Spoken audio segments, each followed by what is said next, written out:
nada te turbe, pois tudo passa. A paciência tudo alcança, nada te espante.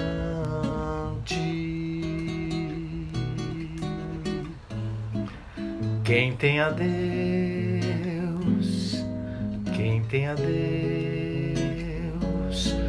nada lhe falta,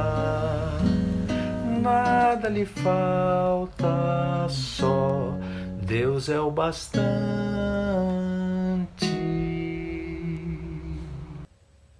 Graças e paz, tudo bom?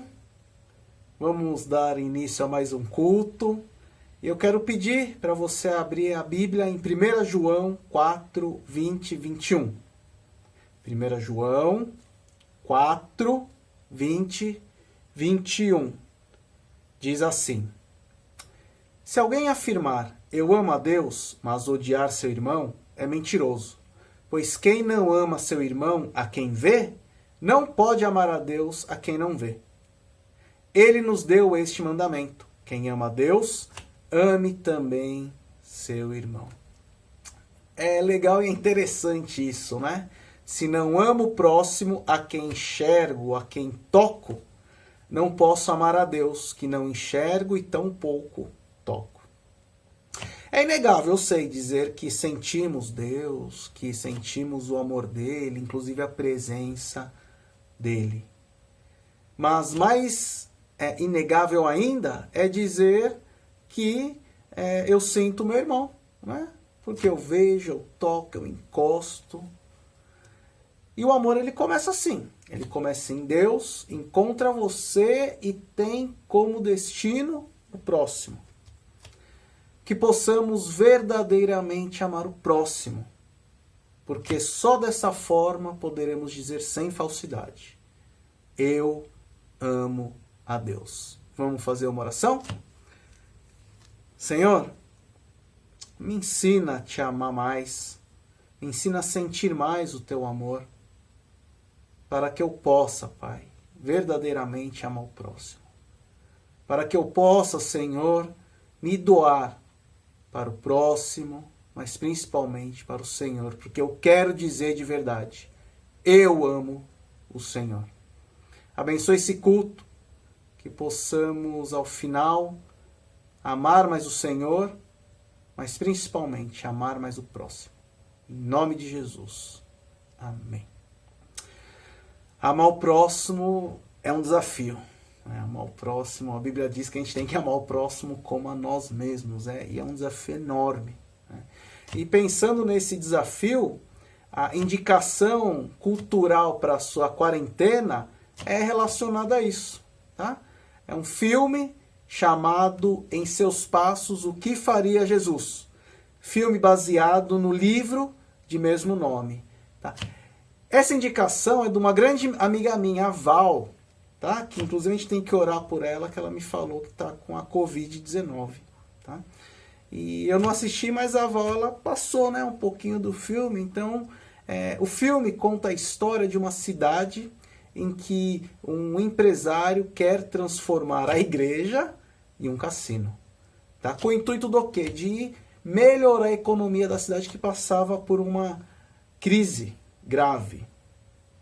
E nesse contexto, nesse movimento, surge um homem, né, que consegue um lugar de fala para com a comunidade, e nesse local ele fala: em seus passos, o que faria Jesus? Uma perguntinha tão simples que consegue mobilizar toda a comunidade. Uma pergunta simples, mas que trabalha o poder da reflexão. Tá? Então, eu já combinei com a Kelly, a gente vai assistir esse filme essa semana, e eu aconselho você a assistir. Em seus passos, o que faria Jesus? E pensando em amor, pensando em próximo, pensando em comunidade, eu quero indicar um livro. O livro chama-se A Escola que Sempre Sonhei, Sem Saber que Existia. O autor é o Rubem Alves. E é uma história verídica, né? Ele escreve esse livro baseado numa história que ele vive.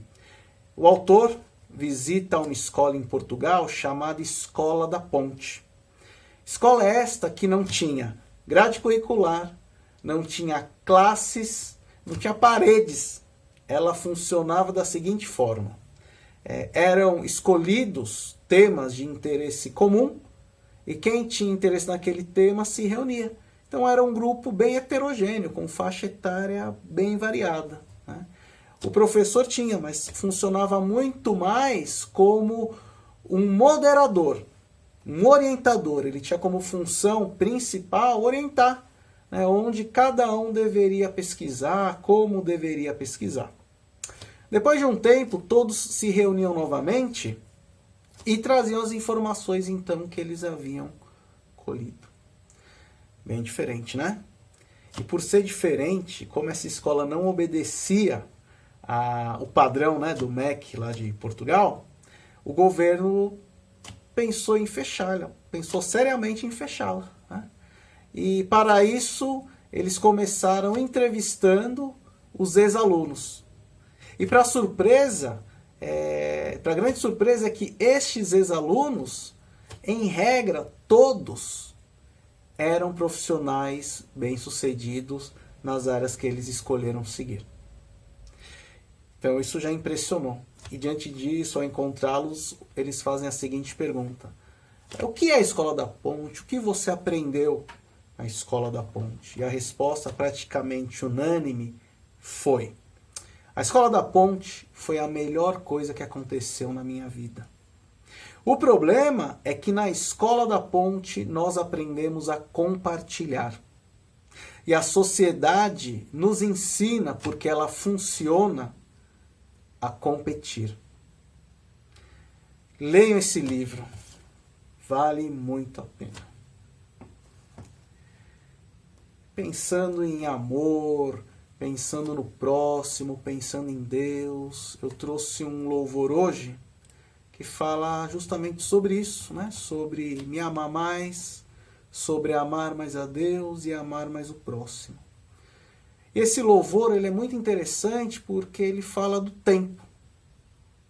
tempo que a gente vive, porque o passado passou, o futuro ainda virá a ser, então o que me resta?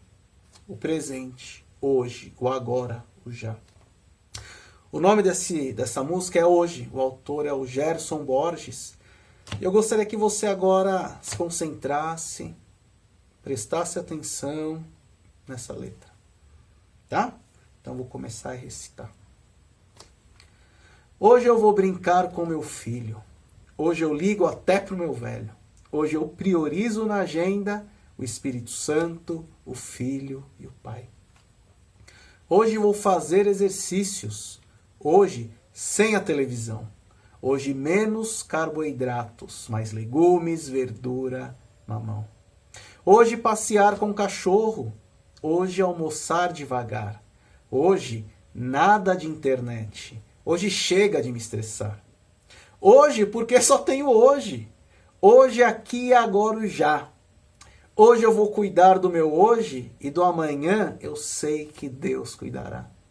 Hoje eu vou no sebo da esquina.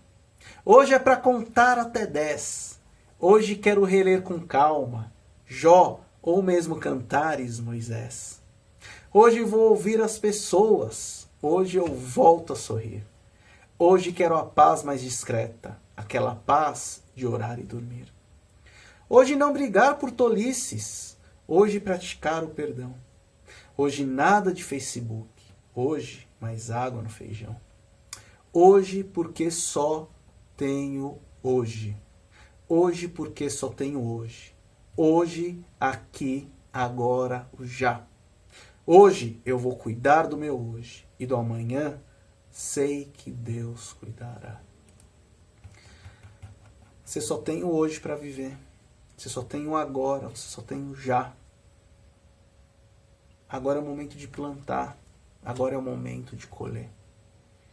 Aproveita hoje, olha aí para quem está do seu lado, demonstra que você ama. Não tem ninguém, liga. Liga para alguém, fala que você ama. Hoje, agora, já. a gente tem que funcionar, né, nessa lógica de Deus, que é a lógica do amor. Nós temos que sentir e transmitir amor. Porque de acordo com a música Amor que nos faz um, do Marcos Almeida, é isso mesmo que ele traz. E traz inclusive num tom de questionamento. Vamos prestar atenção? Vamos acompanhar essa letra? O fogo ardeu e o anjo falou: onde está o amor? A glória se foi, a chuva molhou as palavras que ainda antes o amor me mostrou. Nunca é tarde demais para descobrir o amor que vai além dos meus versos, que parecem dizer é o Senhor quem pergunta: onde está você que diz que me adora, mas não estende a mão? O fogo ardeu e o anjo falou: onde está o amor? A glória se foi, a chuva molhou as palavras que ainda antes o amor me mostrou. Nunca é tarde demais para descobrir o amor, que vai além dos meus versos, que parecem dizer é o Senhor quem pergunta: onde está você que diz que me adora, mas não estende a mão? O amor é o que nos faz um. O amor se revela a mim como uma bandeira, verdade e graça, um mandamento e a nossa canção. Onde está o amor? É muito interessante. Parece que essa letra conecta, né, com o verso que nós lemos no início. Para amar a Deus, necessariamente eu tenho que amar o próximo. Você fala, declara que ama a Deus, por que não está amando o próximo? Vamos fazer uma oração? Senhor, ensina hoje a amar mais o Senhor amando o próximo. Me ensina hoje a glorificar o Teu nome amando o próximo. Senhor, agora é o momento da palavra. Que o Teu amor seja derramado em nossas vidas, em nossos corações, em nossas mentes. Que eu possa, Pai, transmitir a Tua vontade. Abençoe esse momento. Em nome de Jesus. Amém. Bom, hoje a gente vai continuar, né, trabalhando o livro de Êxodo. E eu confesso que está sendo um desafio, né, pregar Êxodo. É um livro que eu confesso que é difícil. Por isso que às vezes eu vou colocando uns outros textos, né, nos cultos. Por quê? Porque eu estou estudando Êxodo, tá? Mas está sendo interessantíssimo e está sendo maravilhoso. Então o texto que eu quero ler e dividir hoje está lá em Êxodo 4, 18, 21. Êxodo 4, 18, 21. Enquanto você vai abrindo a Bíblia, a gente vai ler nesse texto um verso que é bem polêmico, né? Que diz que Deus endureceu o coração do faraó. Tá? Eu não vou focar nesse assunto, mas eu quero adiantar o meu entendimento, né? Eu acho que esse texto se conecta muito bem com Romanos 1, quando diz que a pior coisa que Deus pode fazer é entregar ao homem a própria natureza pecadora. Então parece que Deus ele entrega, né, o faraó ao seu coração pecador, e por isso que Deus endurece, na verdade está permitindo que o faraó se apoie mais no pecado, e isso acaba endurecendo o coração do faraó. Tá bom? Então Êxodo 4, 18 a 21 diz: Moisés voltou à casa de Jetro, seu sogro, e lhe disse: Por favor, permita-me voltar ao Egito para procurar meus parentes. Nem sei se ainda vivem. Vá em paz, respondeu Jetro. Antes de Moisés partir de Midian, o Senhor lhe disse: Volte ao Egito, pois todos que queriam matá-lo já morreram. Então Moisés tomou sua mulher e seu filho, montou-os num jumento e voltou para a terra do Egito. Levava na mão a vara de Deus.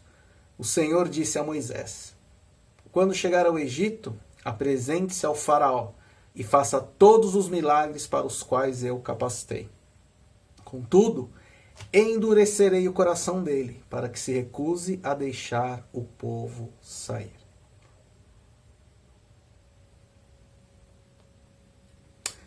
Eu considero, nesse momento, muito relevante fazermos um exercício de memória, pois Moisés está incumbido de libertar o povo de Israel da escravidão do Egito. E para isso será necessário um rompimento físico entre essas duas nações. E digo da importância desse exercício de memória porque o Egito tem um papel fundamental na história de Israel e vice-versa. Segundo os registros bíblicos, o Egito é uma nação que tem sua origem em Cã, filho de Noé. Foi no Egito que Abraão se refugiou quando foi assolado por uma grave crise alimentícia.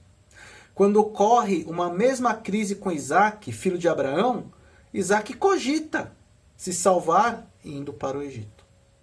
José, filho de Jacó e neto de Isaac, por causa da inveja dos irmãos, é vendido como escravo e vai para onde? No Egito.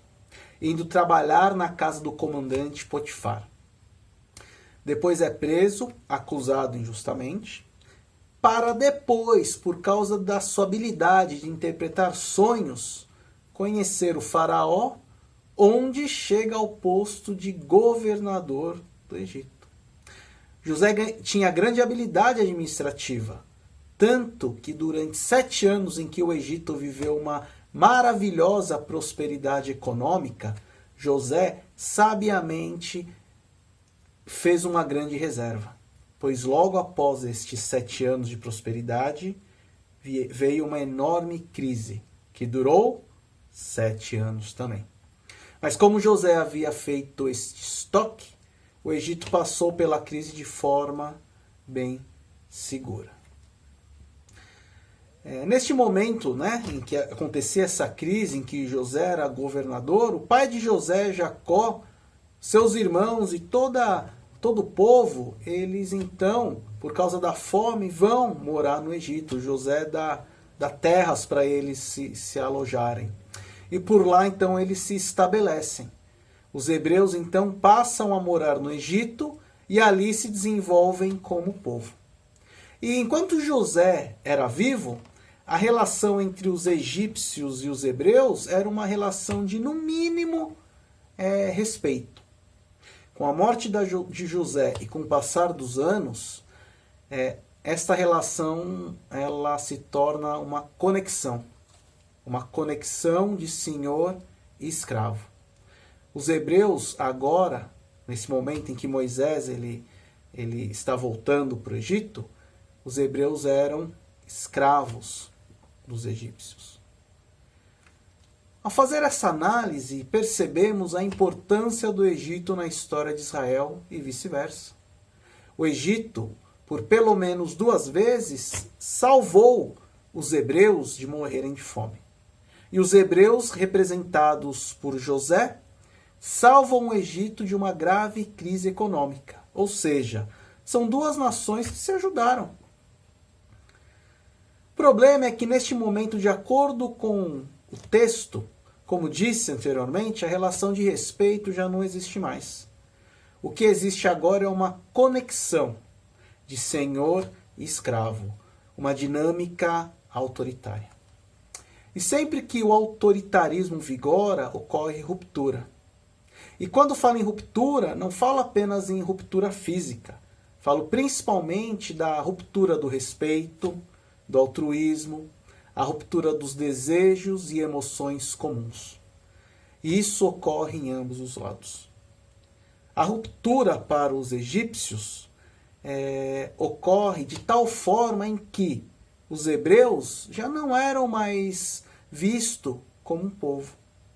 Não eram mais o povo do grande governador José, que os salvou de uma tremenda crise econômica.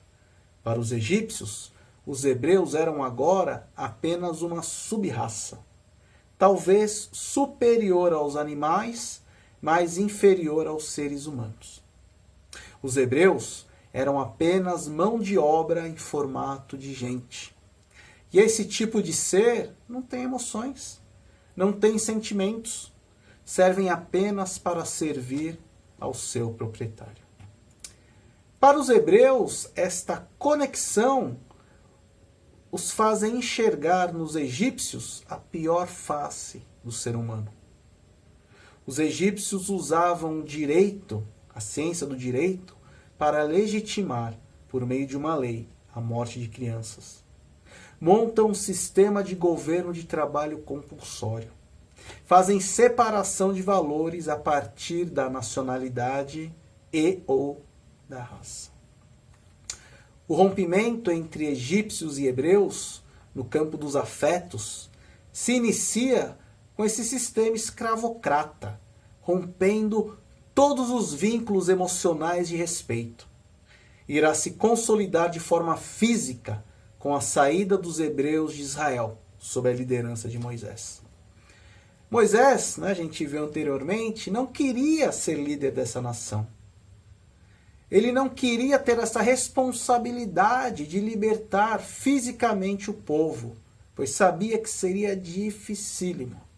E ele não estava errado, pois sabia da dificuldade que o ser humano tem de dispor de suas posses. E neste texto temos dois exemplos muito contrastantes em relação a isso. A atitude de Jetro, sogro de Moisés, e a atitude do faraó. E sobre isso gostaria de levantar alguns pontos para refletirmos. O primeiro ponto que eu levanto aqui é fazer uma comparação entre Faraó e o sogro de Moisés, o Jetro. O faraó no Egito era líder máximo daquela nação, representava o poder político, ou seja, detinha as mais importantes decisões sobre o destino daquele povo. Além disso, o faraó era considerado o representante máximo dos deuses. E em alguns momentos da história do Egito, ele era considerado um deus. Ou seja, o faraó, sobre o faraó, ele tinha a máxima representatividade política e religiosa. Jetro, segundo o texto de Êxodo 3, ele era sacerdote em Midian, e segundo alguns estudiosos, Jetro também era príncipe ali de Midian. Ou seja, assim como o faraó, Jetro era uma autoridade política e espiritual. Desta forma, verificamos que ambos tinham poder sobre a vida de pessoas. Ambos podiam, com algumas atitudes, mudar o destino dos indivíduos. E estas são as semelhanças, e aparentemente as semelhanças são apenas estas. Verificamos isso no momento em que ambos são abordados por Moisés e recebem, em essência, um mesmo pedido: o de usar da autoridade que eles detêm para dar liberdade a pessoas. No versículo 18 do capítulo 4, Moisés ele pede a Jetro para voltar ao Egito para procurar pelos parentes. Devemos lembrar que Moisés foi acolhido por Jetro em sua casa, casou-se com a filha de Jetro e tinha responsabilidades sobre os bens de Jetro. Moisés, portanto, tinha uma relação com Jetro construída sobre vários pilares: o pilar da amizade, o pilar familiar e o pilar profissional. O pedido de Moisés para voltar ao Egito era um desejo que impactava diretamente estes pilares. Jetro ficaria longe de seu amigo, perderia um profissional capacitado e de extrema confiança, além de ficar longe da filha e dos netos. Mesmo assim, a atitude de Jetro é de autorizar a ida de Moisés. Aqui nós temos um grande exemplo de alguém que tem autoridade, mas não é autoritário. Alguém que entende que o próximo também é humano. Sabe que assim como ele, outros também têm desejos particulares, mesmo que estes sejam diferentes e por vezes conflitantes. Respeita a individualidade e as necessidades de Moisés. Jetro não vê Moisés como apenas um amigo, como apenas um genro, como apenas um empregado. Mas, sobretudo, vê Moisés como um ser humano que tem sonhos, que tem objetivos, que tem vida. Totalmente diferente de Jetro é o faraó, que segundo o versículo 21, endurecerá o coração e não concederá a liberdade aos hebreus. Perceba que a relação do faraó com o povo hebreu é bem diferente da relação de Jetro com Moisés. A conexão do faraó com os hebreus era uma conexão estritamente de interesses financeiros, interesses materiais e de medo. De medo. Eu vou explicar melhor. A conexão era financeira, pois os hebreus, para o faraó, como eu disse anteriormente, nada mais era do que mão de obra em forma de pessoas. Seres que tinham como finalidade apenas trabalhar e produzir para gerar lucro e conforto para os egípcios. Esse tipo de dinâmica só dá conta da existência do outro quando o outro não produz o que se espera. A conexão era também material, pois os hebreus eram vistos como meros produtos, onde se este der defeito, como não produzir o que se espera, pode ser prontamente substituído por outro. É considerado produto, pois no capítulo 1 de Êxodo foi instituído legalmente que crianças nascidas do sexo masculino deveriam ser mortas, descartadas, jogadas no lixo.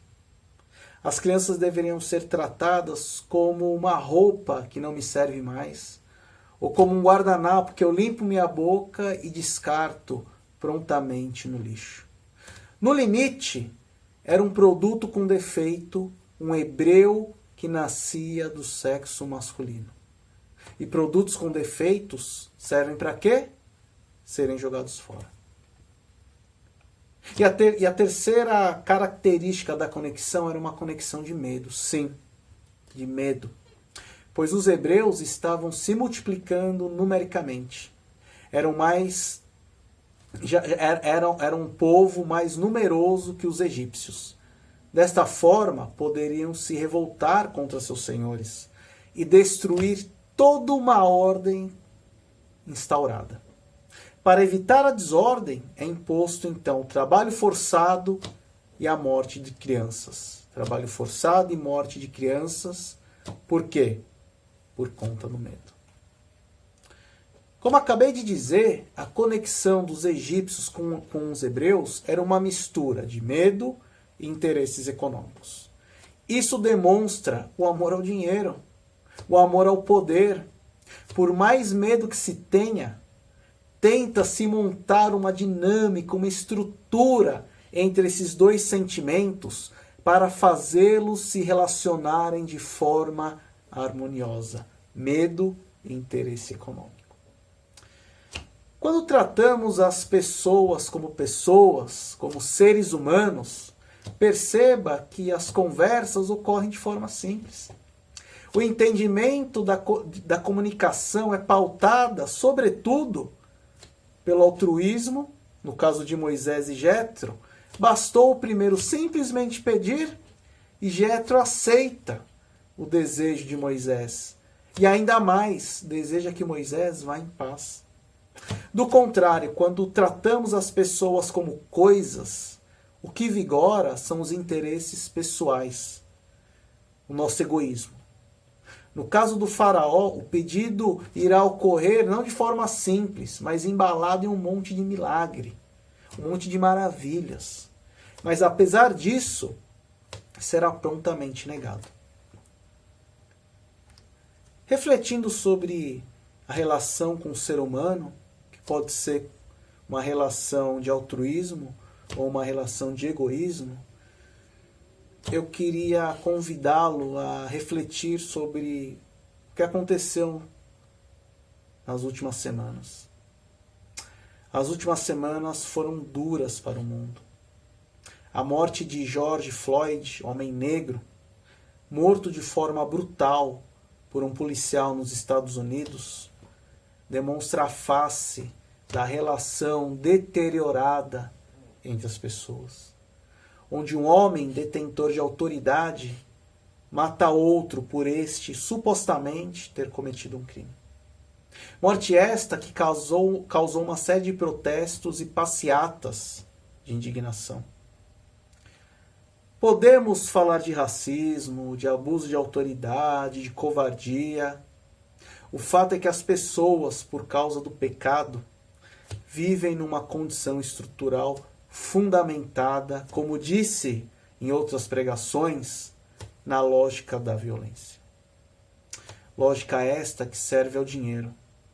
Lógica que transforma as relações humanas em conexões de interesses espúrios e de medo. A igreja existe sobretudo para romper com essa lógica, romper com essa forma de pensar. Cristo destruiu a lógica da violência e reconstruiu em seu lugar a lógica do amor. A lógica onde amo o próximo por simplesmente ele ser o próximo. Por simplesmente ele ser humano como eu. Amo a Deus simplesmente porque Ele me amou primeiro. Quero terminar essa palavra hoje pedindo a você que entendeu essa lógica, que entendeu a lógica do amor, mas que por algum motivo você está vivendo a lógica do amor de forma tímida ou até mesmo passiva. Que você ative, que você se movimente.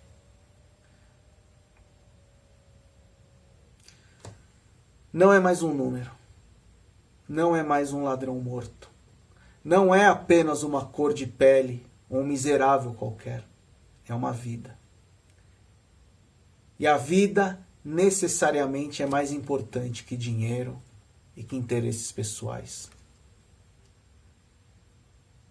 Deus amou o mundo de tal maneira que deu seu Filho único, para que todo que nele crer não pereça, mas tenha a vida eterna. Deus enviou seu Filho ao mundo para não condenar o mundo, mas para salvá-lo por meio dele. Senhor, eu te amo, porque eu amo o próximo. Eu te amo, porque eu sei que eu sou imagem e semelhança do Senhor, assim como o meu irmão, assim como as pessoas que eu ainda nem conheço também o são.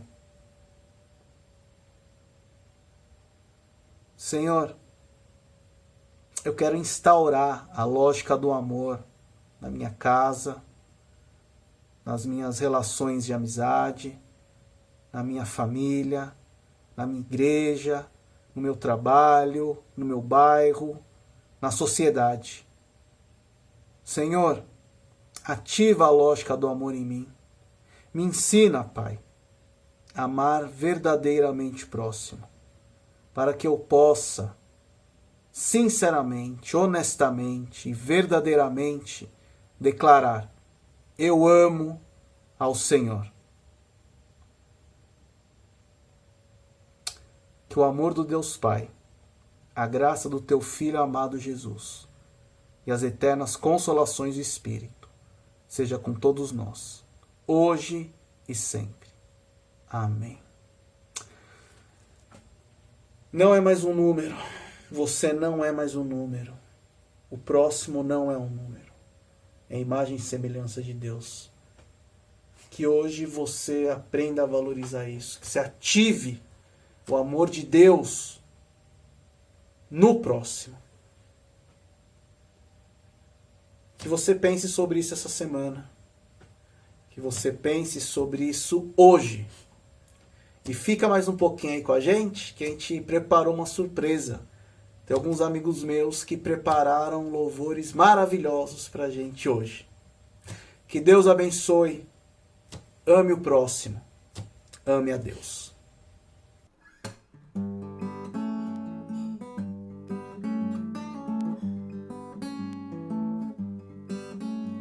Hoje eu vou brincar com meu filho.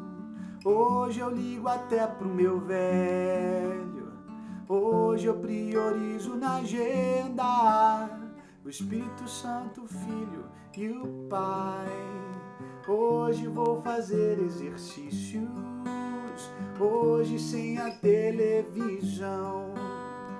Hoje menos carboidratos, mais legumes, verduras, mamão. Hoje passear com cachorro. Hoje almoçar devagar. Hoje nada de internet.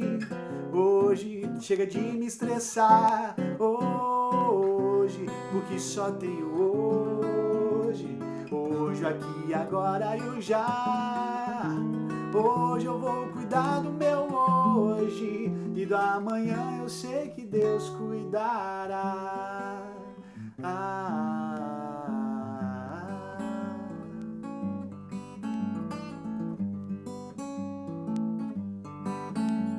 Hoje eu vou no sebo da esquina. Hoje é pra contar até 10. Hoje eu quero reler com calma Jó, ou mesmo Cantares, Moisés. Hoje eu vou ouvir as pessoas. Hoje eu volto a sorrir. Hoje quero a paz mais discreta, aquela paz de orar e dormir. Hoje não brigar por tolices. Hoje praticar o perdão. Hoje nada de Facebook. Hoje mais água no feijão. Hoje, porque só tenho hoje. Hoje, aqui, agora e o já. Hoje eu vou cuidar do meu hoje. Do amanhã eu sei que Deus cuidará. Hoje, porque só tenho hoje. Hoje, aqui, agora, o já. Hoje eu vou cuidar do meu hoje. E do amanhã eu sei que Deus cuidará.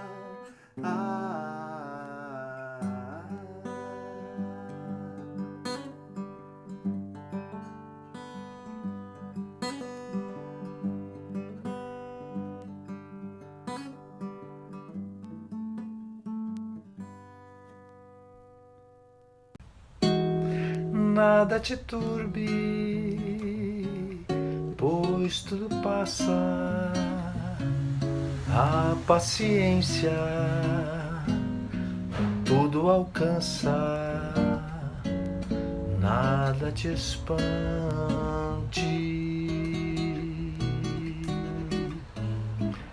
Quem tem a Deus,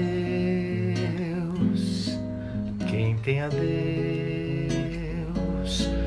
nada lhe falta, nada lhe falta, só Deus é o bastante.